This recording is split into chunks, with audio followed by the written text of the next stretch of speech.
All right, so today we're going to talk about diversifying investments with multifamily real estate. And I really want to hit the home on diversifying because I don't view, there are some deal sponsors and investors that are all in on multifamily or office, whatever the investment may be. But I do feel diversification is key. And, people would say that, invest 80% of your net worth in things that you know and you love, and maybe 20% in things that you're not so familiar with. And so with that, I know, Peter's a financial wealth advisor, and there's many others out there. So this isn't to replace, it's more to add and diversify. And hopefully my presentation will at least get your feet wet a little bit where you are wanting to learn more. And at that point, I'd love to dig in. I am going to spend on a couple slides, a little bit about myself and my company. And then afterwards, it's all about high level multifamily.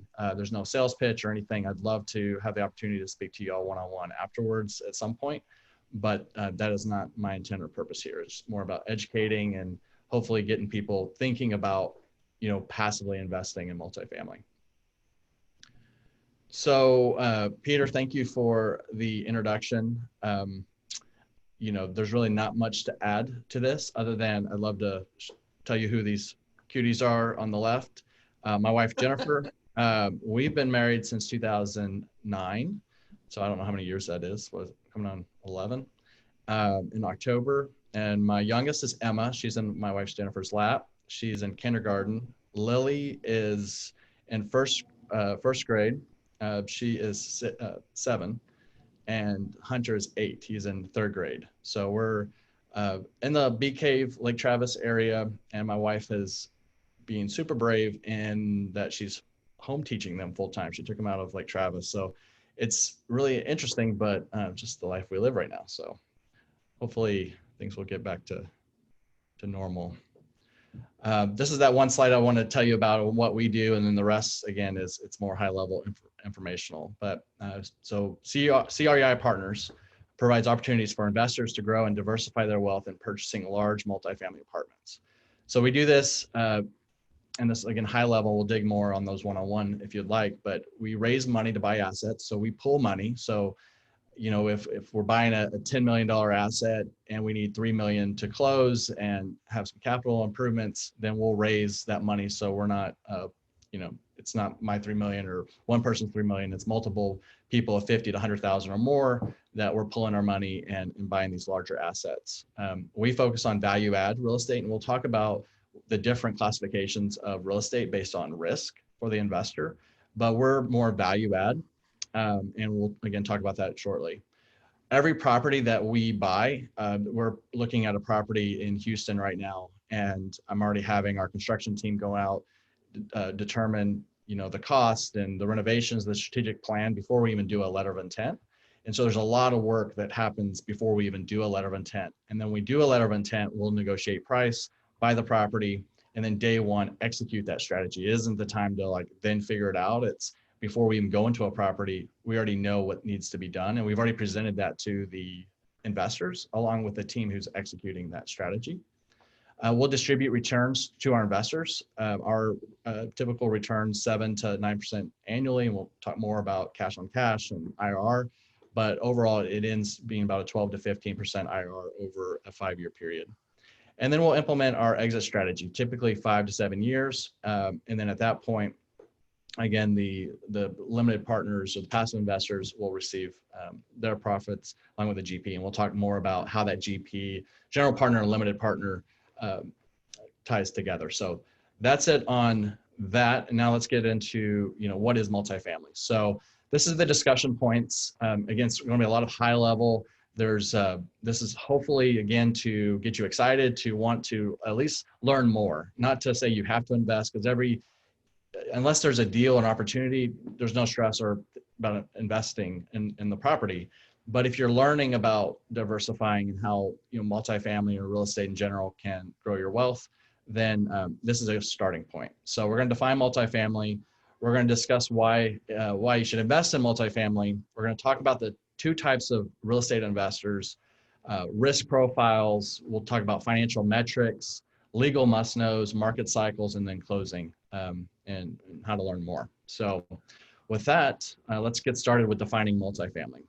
So in short on this, multifamily is considered apartments, high-rise apartments, garden style, but anything over 4 units or more. We focus more on 50 plus, but if you're an active investor wanting to source and find your deals, anything, if you have a fourplex or more, then you're in the world of commercial real estate.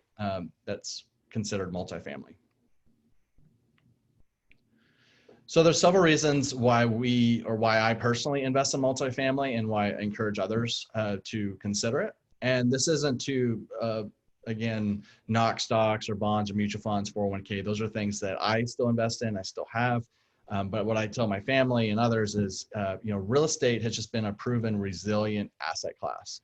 And we'll talk about even more on why multifamily, but in general, over the last 70 years, there's been more up years than stocks, bonds. Now there's still great returns. Everybody has experienced this last year, including myself, the ups and downs of the market cycle, and things are going well one day and then you lose all returns. We're not seeing that on the multifamily or real estate side, just because it's more risk tolerant.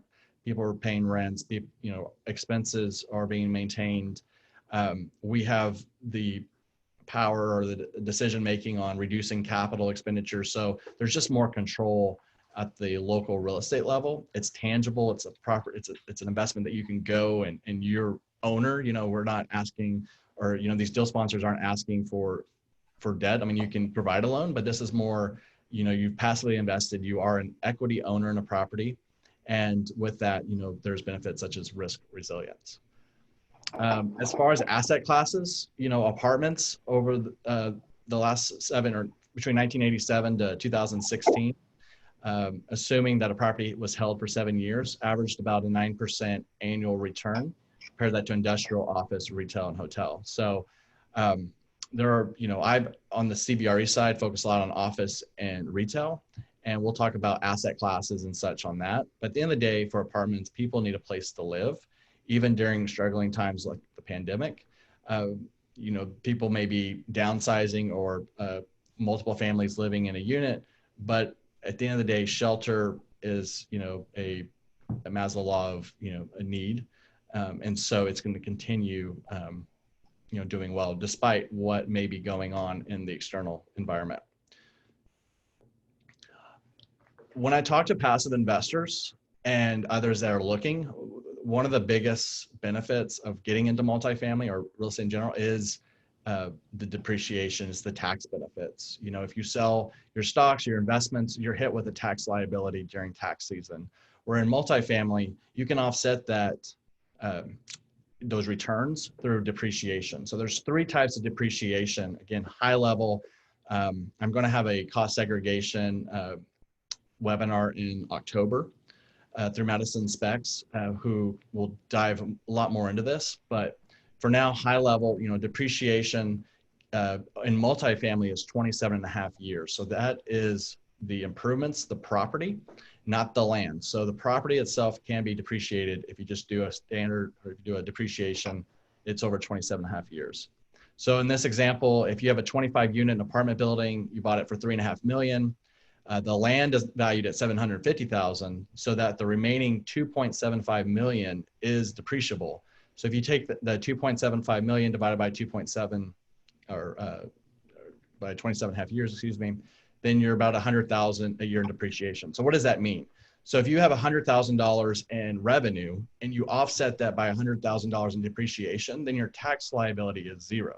Now, so again, so if you've made $100,000 on that property that year and your depreciation matches that, then it's a 0 tax liability. Or if you're at 150,000 in revenues and it's 100,000, then your tax liability is on that 50,000. So huge benefits. And that's just regular depreciation over 27.5 years. Then there's accelerated depreciation. And that could be a 5 to 7, a straight line depreciation. So, there's depreciation where we would hire a cost segregation engineering firm that would come in and do a full analysis on the countertops, the floors, the roof, the structure itself. And instead of bucketing every improvement on that land at the 27.5 years, you get a faster depreciation. So instead of that 100,000 depreciation, maybe you're getting 200,000 or 300,000 or more that you're able to depreciate, again, offsetting your returns year over year. Then you have bonus appreciation. Bonus appreciation was put into law after September 2017. And that's where owners can take their investment 100% of the benefit year one. So those are, if you have a huge tax liability that you're expecting, you buy a property, buy, 100% appreciation or depreciation in that year, then, it's massively offsetting your taxes. So I'm not a tax consultant. I'm not a tax advisor. I do have great partners that do that and specialize, that are CPAs. And I know there are Rotarians in our club as well. So reach out to them. They will definitely be able to assist further. But this is just a huge benefit I really want to hit on multifamily.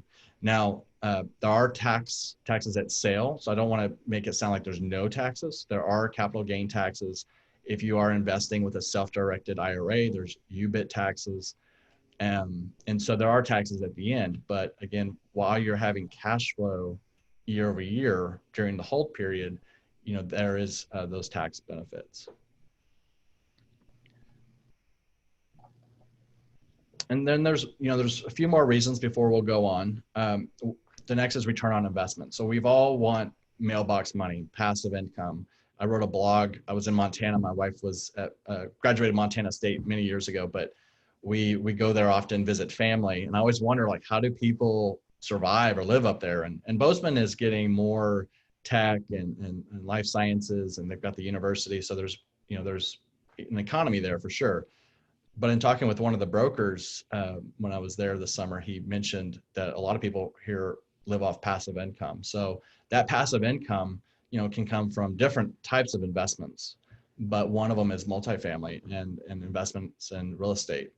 So after the expenses are paid, depending on, if it's a 7, 8, 9, 10% return, whatever that individual property is, that's paid to passive investors first before the general partners get money. So on our deals, at least, and every company may do things different. There's equity splits.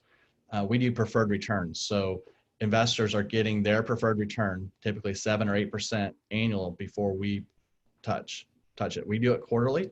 Other deal sponsors do it monthly. So as you meet deal sponsors or syndicators, you'll get to know how they compensate their investors, but also on what frequency they do it. So return on investment is huge. It's passive income, mailbox money. Then you have market demand. Now, we focus on Austin, San Antonio, and Houston, but you may have a friend or deal sponsor in Denver or Miami, where have you. So every market's going to be different. I can speak for our markets. There's huge market demand. People coming in from California, people coming in from the Northeast. I would say most of the Sun Belt cities are having huge market demand growth. And as that population growth happens, and you see here in Austin in particular, where pricing for a home is extremely expensive and getting more expensive by the day, where there's declining home ownership. Plus you have a generation of people that don't want to be tied to a home. So they are renting more. So that all benefits multifamily. And all that demand with the limited supply are driving up future value. You look at Tesla coming into the market, these other, Apple developing, these are all pushing demand for multifamily housing on the renter side. Leverage is huge with any investment. If you're able to lever other people's money, in this case, debt, so the banks, just like when you bought your house, you might have put a 20% down or 10% down, whatever that was, but you needed a down payment. But the remaining 80 to 90%, maybe 100% if you're using VA home loan, that was huge leverage for you to be able to buy your property. So same thing with multifamily. And again, I speak for myself, there's others, but we're buying large multifamily assets that could cost, 5, 10, $15 million. And we're able to get in at 3 million. Pre-COVID, it used to be a 20% down, but I've changed it to 3 million because we are seeing lenders do more of a 75% to 60%, 75 to 60%, depending on the market, loan to value. So, but still leverage is key here. And then one thing that, we don't take as like definitely going to happen, but it's definitely a benefit, is appreciation, amortization. You experience it with your house where you're paying your mortgage it's reducing principal every month. And Austin and these markets typically are growing in value. And so there's appreciation and amortization. So those are just more reasons to think about considering in multifamily. So I'm going to talk about two types of investors. So if you're investing in real estate, you're going to be one of these, regardless if you're doing a single family home, a multifamily, an office, retail, it doesn't really matter. You're going to be in one of these buckets. So the passive investors are those that are placing their capital into a real estate syndication. They're maybe a full-time teacher or an attorney, a doctor, engineer, etc. They don't want to be full-time hands-on on real estate, but they want the benefits of real estate investments. So what they'll do is they'll passively invest with a deal sponsor or a company that focuses on real estate investments. So these passive investors are limited partners, and we'll talk about that shortly. The opposite of a passive investor is an active investor. If you're out and you're going and finding a duplex or a larger property, you're actively sourcing those deals. You're actively networking with brokers, working with lenders, working with contractors. You're being fully active, hands-on on the project. So those are the two. And again, I'm going to talk more towards the passives, but at the end of the day, the actives, I think this presentation will help active investors as well. So let's talk about risk profile. So depending on where you are in life and your money situation, at the end of the day, the number one priority is cash preservation. So in multifamily or whether stock, at the end of the day, you want to keep obviously the investment that you've put in, right? But there's levels of risk profiles depending on, just like in the stocks or growth stocks or value stocks and such, where you can put your investment. So I want to do a high level of each of these. So core assets, like right now where I sit today is at 100 Congress. It's institutionally owned. MetLife and Invesco own it. You might have seen it's on the market for sale. So if anyone's looking to buy 100 Congress, it's on the market. But it is institutional type money coming in. It's in a great location. It's a great solid asset. It's highly, it's leased in the high 90%. The management's already in play. The renovations have happened. It's a safe investment. Now with safe investments or these institutional quality investments, typically it's a retirement fund or a pension plan that is they want that cash flow, but they don't want to have huge risk volatility. So a core asset could be owned by, again, like teacher retirement funds, et cetera. But at the end of the day, with it being lower risk, there's lower returns. So typically you will see maybe a 5, 6, 7% return with those core assets. A core plus is just a step up from that. There's minor renovations that need to be done. Maybe it's a fitness center or back of the house engineering to ensure that they're able to take care of their tenants, from an operational standpoint. Again, core plus in the multifamily could be it's a Class A property in a Class A neighborhood, but it looks tired, it looks dated. It needs to be renovated just slightly to keep up with the market trends. Again, it's low risk, it's lower returns. So it's not a bad thing at all. It's just where you are in this risk profile. Then you get into more of a value add. Value add typically are properties in multifamily from 1980 to 2000. And those properties are needing some type of renovation to compete or reposition to today's market. Value add are typically cash, producing. So, it may be 6 months before investors start benefiting from those returns, but it's not a huge lag time. There was a strategy to implement, reposition, increase rents, reduce expenses, and it's in a short amount of time.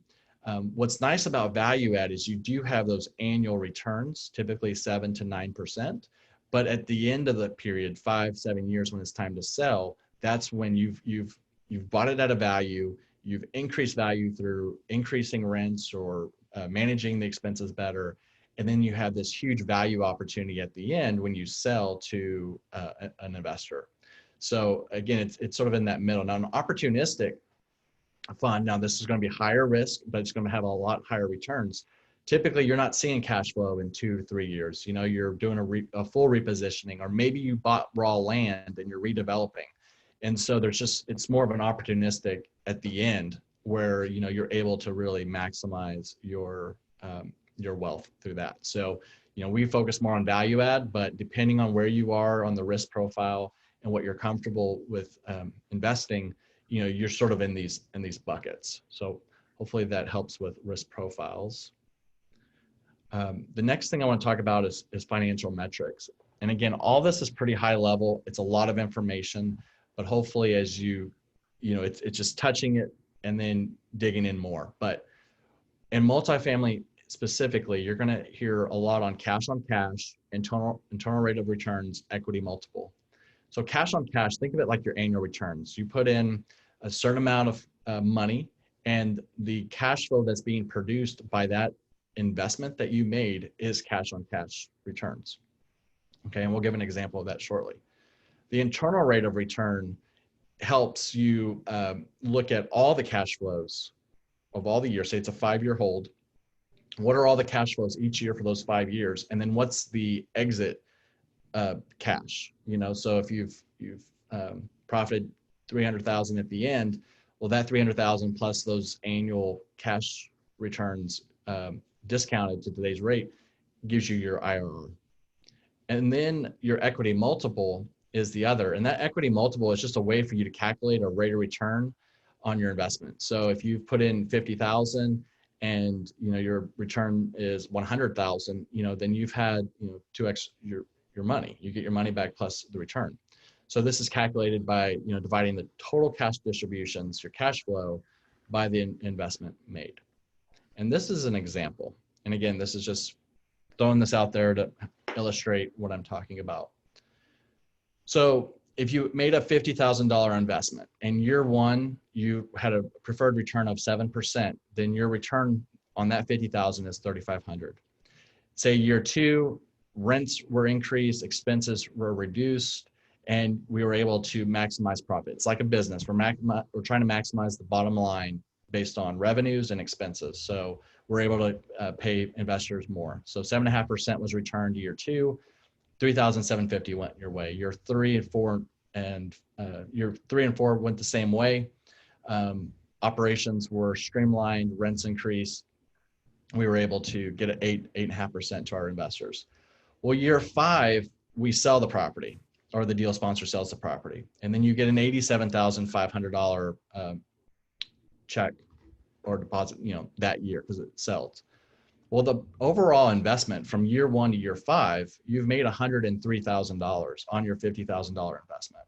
And so your multiple is a 2.06x, right?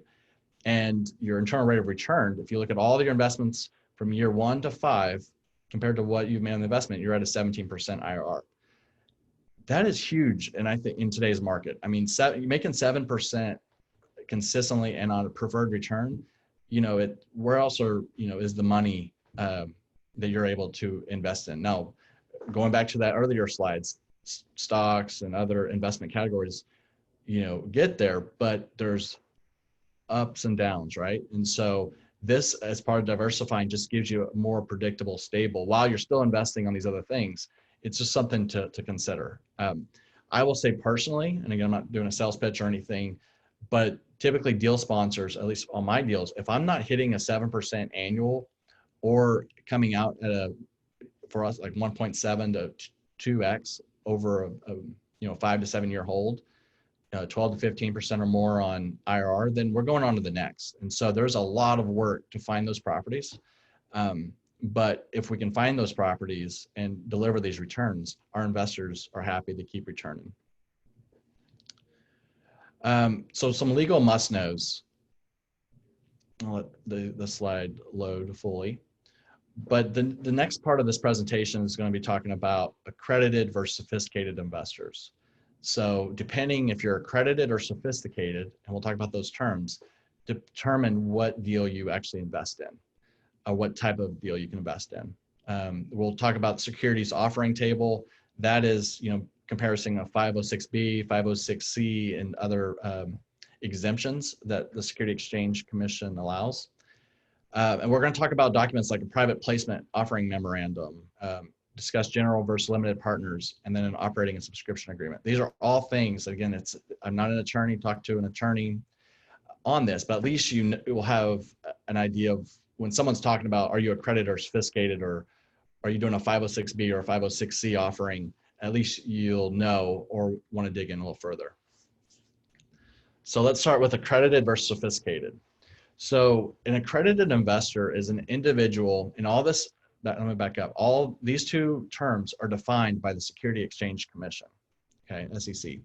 So an accredited investor in the SEC eyes is an individual who qualifies to invest in real estate syndications by satisfying one of the requirements. So an annual income of 200,000 or 300,000 if you're joint, married, or a net worth of at least 1 million, not including primary residence.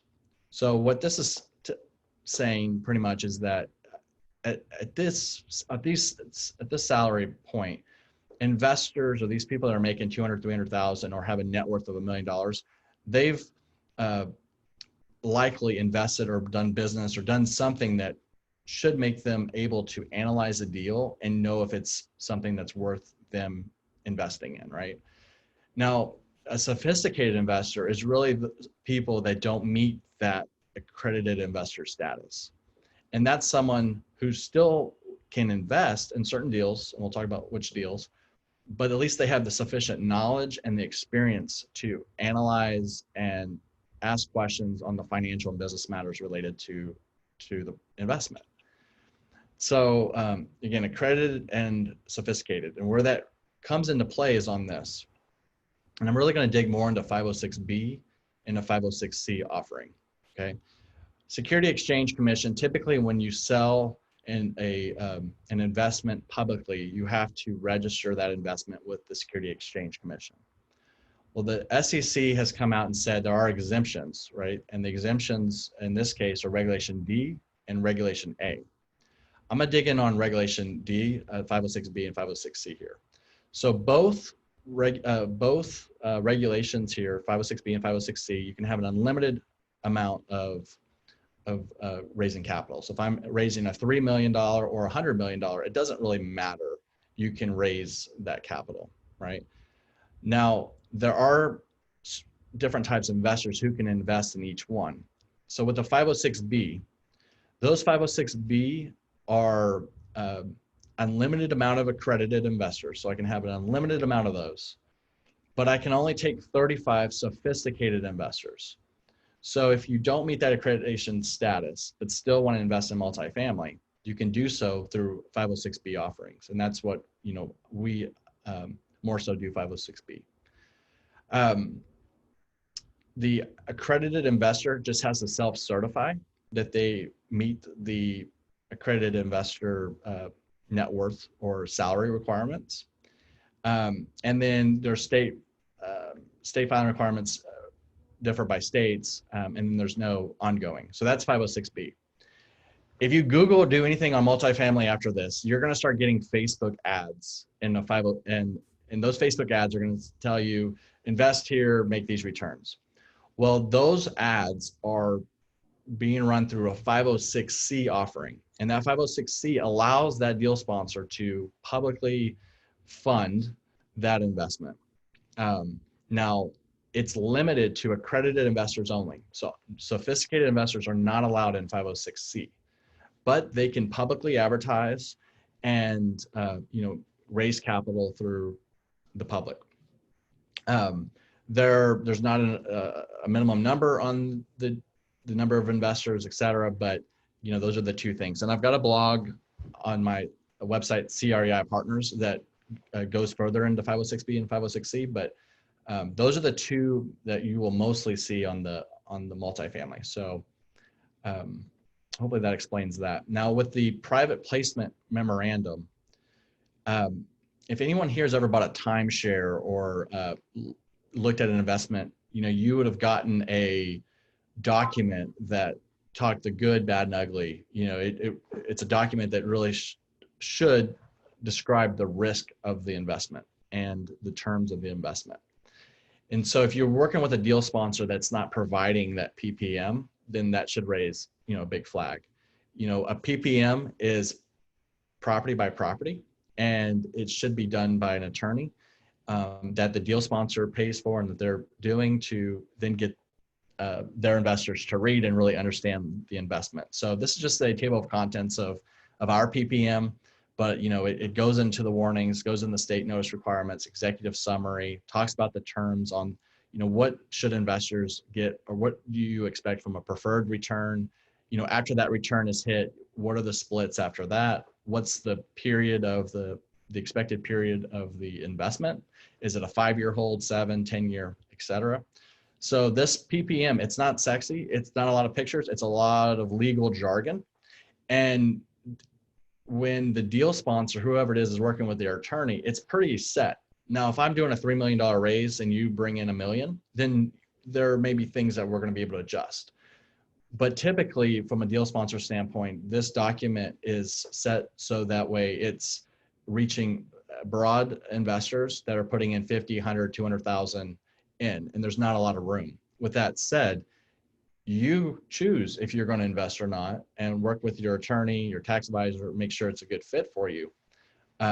But just understand that PPM, please ask for that PPM, regardless of what deal you're looking at, to fully analyze and look at the risk and the rewards as well on investing.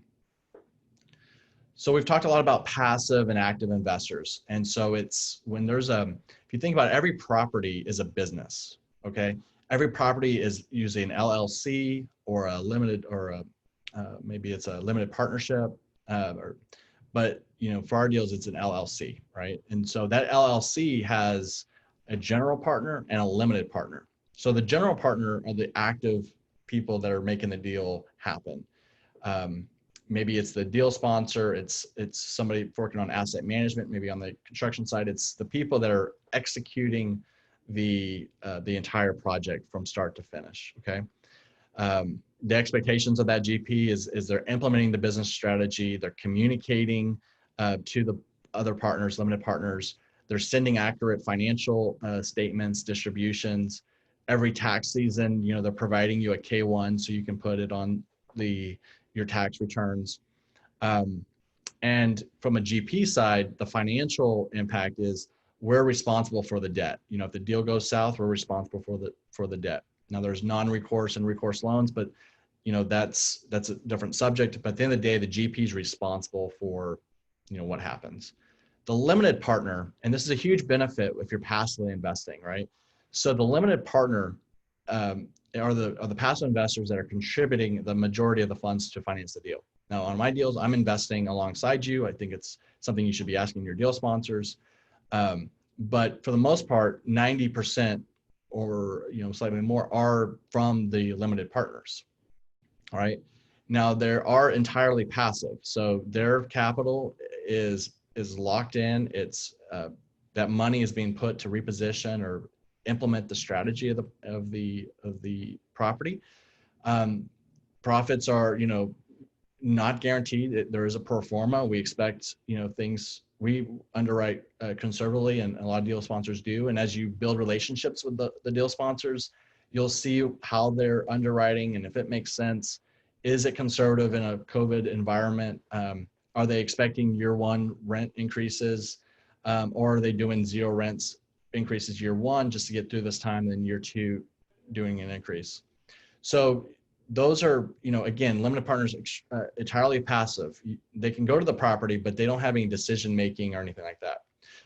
The great thing about being a passive investor, though, is you're only liable for the money that you contributed to the business. So if you put in 50,000, 100,000, whatever, that is your financial risk. They're not coming after you for any other financial considerations. So when you look at the PPM, going back to the PPM, the document specifies the GPs and the LPs and how things are going to be handled, along with two other agreements. And I'm almost done with these slides, but I think again, it's just important to know there's just a lot of legal that goes in. So the operating and subscription agreements are also documents that you'll want to see. Now, operating agreement, it's a document that will go into detail about rules, regulations, provisions, who is doing what is the distributions, or, how is it all, being split. So it's a document that's signed by the LLC and the limited partners, the passive investors, binding to a contract on how we're going to operate the agreement. Typically, what you also want to see, limited partners do not have voting rights typically, but if you have a deal sponsor who is extremely unethical, they do something that really impacts the business, then there should be somewhere in there on the operating agreement that passives should be, are able to, vote that investor out, right? So those are type of things that you'll see in the operating agreement. And the other is a subscription agreement.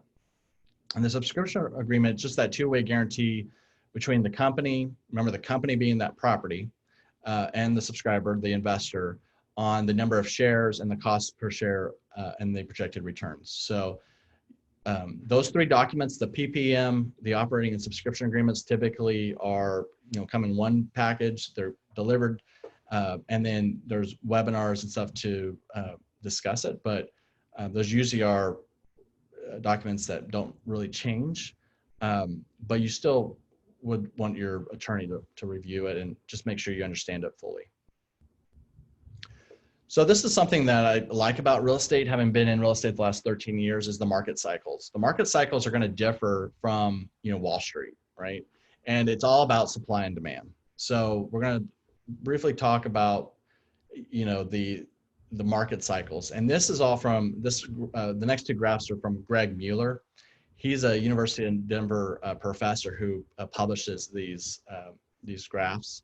And so I just think it's helpful for anybody who may be more focused on stocks and bonds and sort of the economic drivers versus real estate, where it's not really based on, there's definitely economic impact, but at the end of the day, it's supply and demand. So let's talk about recovery. So this all is a circle. So one, it goes recovery, phase 2 expansion, phase 3 hypersupply, phase 4 recession. So typically in recovery, you're seeing negative rent growth. You're below inflation. There's this increased demand, but it's still slow, right? Then you start getting into your expansion. Rents are rising. The demand is strengthening. Supply is reducing. So you're able to get more high, rental growth. It's a tight market, and that's where you'll start seeing a lot of cranes in the sky. You'll start seeing a lot of like what we see in Austin. We're in expansion mode. Development is happening where we need more space, in essence, right? And so with that, you see higher rents. And this is a time where a lot of investors make a lot of money during these expansion times. But at some point with supply and demand, there's the hyper supply. And that's when you start seeing the reduced growth and rents. Things start delivering, and there's a glut of space in the markets. And then you start getting into more of a recessionary where, you're having to absorb that space, and, there's negative rent growth and all. So this all takes time. It's not a day of like, oh, the market's just crashed. This is years, that happen, and, which I like. I mean, I think when you're diversifying your investments, having something like real estate where it's not tied to, what's going on at Wall Street or politics is very helpful. So this was a chart that I was able to get. I haven't seen a second or third quarter, but this was first quarter 2020 estimates. And you'll notice Austin is at the expansion mode. I think we can all agree that, we are in expansion. Obviously COVID has hit us, but we still have companies like Tesla, coming in. I know yesterday we heard Dell is doing some layoffs. So business will happen, contract, and expand. But for the most part, Austin is benefiting from the tech, obviously from the university, government, et cetera. There's a lot of things growing Austin. So we're in expansion stage. Get into hyper supply. Look at San Antonio's in this hyper supply area. It's not a bad thing. I mean, the rents are still growing, but you'll start seeing um, as things become more of a hyper supply, rents decrease. Now, Austin has a lot of Class A delivering over the next few years, whereas San Antonio doesn't have that. So you'll see over time where Austin will have more dramatic rent decreases in class. I'm speaking Class A. Than you would in San Antonio, just because there's not a lot of delivering over the next few years in San Antonio. But I think if you look at that cycle from before, where recovery, expansion, hyper supply. So most of America is in this expansion to hyper supply, and we all know we're in a recessionary. So time will tell on what's going to happen in every asset class: office, industrial, retail. It's all going to change and be different for each. All right. So if you want to continue learning more, I have a podcast, The Untold Stories of Real Estate Investing. I publish an episode every other week. Did one this week with Bruce Peterson, who's based out of Austin and does multifamily deal sponsoring. So check that out. It's on my website, CREIPartners.com/podcast. You can get it on Stitcher and iTunes. If anyone wants to do a little bit more digging in on investing, go to CREIPartners.com/ebook. It talks more, it digs into all these topics further. And again, it's free. It's just educational.